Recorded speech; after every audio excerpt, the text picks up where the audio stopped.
Hi guys, Miss Hendrickson here. Hopefully you're all having a good, safe, healthy holiday and you're keeping busy. Hopefully you're all getting through topic 2 as set by Miss Tao and I for your holidays. I just wanted to pop on here and add in a couple of videos of examples to help you through that assignment revision worksheet that's due on the Tuesday. So yeah, today I'm just going to be doing 2.3 adding and subtracting algebraic fractions. Hopefully you can follow along. So here's me. Hi. Alright, so I'm going to start with this one. So we're simplifying that expression by writing it as a simple fraction. So the first thing we need to do is remember our fraction rules. Okay, so we can only add fractions when the denominators are the same. So the bottom numbers of our fractions need to be the same. So to make them the same, you need to come up with, or by looking at them, find the highest common factor.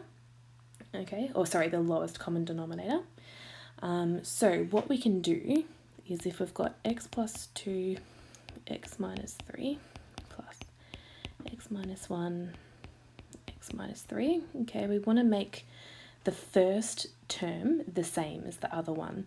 And to do that, because we've got x minus 3 squared, if we multiply the other one by x minus 3, that would mean we get x minus 3 squared.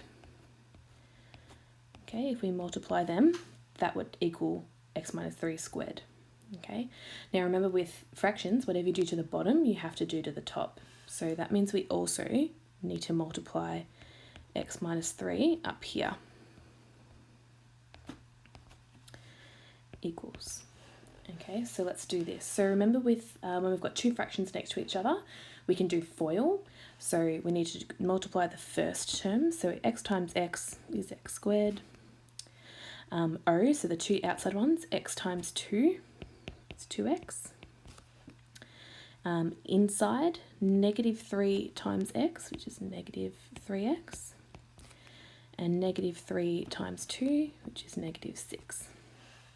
Okay, all of that over, we know x minus 3 times x minus 3 is going to give us x minus 3 squared. That was the plan.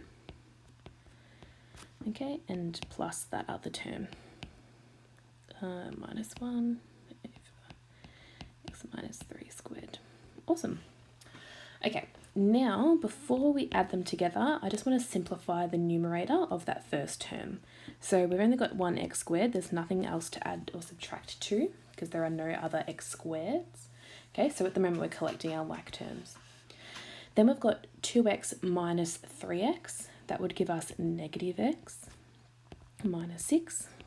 And then we just write out the rest the same.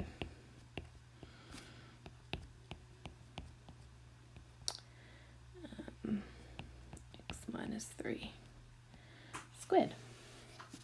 Okay, so now we can add them because they've got the same denominator. So remember, whenever we're adding fractions, the denominator stays the same. So we're still going to have this underneath, okay? But now we can add these together, okay? So again, we've only got an x squared, so there's nothing else to add or subtract that to, so that's going to stay the same. Then we've got a negative x here plus an x here.